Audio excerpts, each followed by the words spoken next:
దీని అమ్మ మీరు అసలు అమ్మాయిలా రాక్షసులానే? అరే నువ్వు ప్రొఫెసర్ వా కామ పిశాచివరా బట్టెబాజ్. జస్టిస్ ఫర్ పల్లవి. హిమాచల్ ప్రదేశ్ ధర్మశాలలోని ప్రభుత్వ డిగ్రీ కాలేజ్ కి చెందిన 19 ఏళ్ల విద్యార్థిని పల్లవి తీవ్ర సంచలనం సృష్టిస్తుంది. డిగ్రీ సెకండ్ ఇయర్ చదువుతున్న దళిత విద్యార్థిని పల్లవిని తన సీనియర్స్ అయిన ముగ్గురు ఆకృతి, హర్షిత, కోమలిక అనే ముగ్గురు అమ్మాయిలు ఘోరాతి ఘోరంగా ర్యాగింగ్ చేసేటోళ్ళని, చాలా విచక్షణ రహితంగా కొట్టేవాళ్ళని తను అయిపోయే ముందు స్టేట్మెంట్ ఇచ్చింది. అసలు మీరు సాడిస్టులా సైకోలానే? బరువుగా మారిన బతుకుల్లో సంతోషాన్ని నింపే శక్తి గురువు.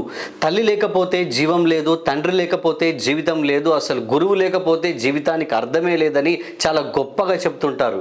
మరి అంతటి గొప్ప స్థానంలో ఉన్న ఈ ప్రొఫెసర్ ఏం చేసిండో ఒక్కసారి మీరే వినండి. కాలేజ్ ప్రొఫెసర్ అయిన ఈ బట్టెబాజ్ అశోక్ కుమార్ గారు తనని లైంగికంగా వేధించేవాడని, తన ప్రైవేట్ పార్ట్స్ ని ఇష్టం వచ్చినట్టు తాకేవాడని ఆరోపించింది. ఆ వేధింపుల కారణంగానే తీవ్ర మానసిక ఒత్తిడికి గురై తన ఆరోగ్యం క్షీణించింది.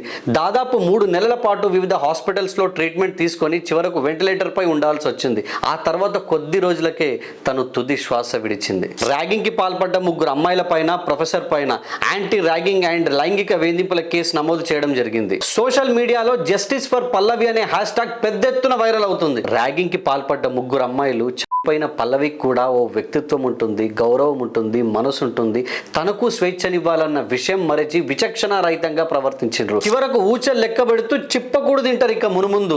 ఈ ఇన్సిడెంట్ గురించి మీ ఒపీనియన్ కూడా కామెంట్ చేయండి అండ్ సబ్స్క్రైబ్ అవని మీడియా.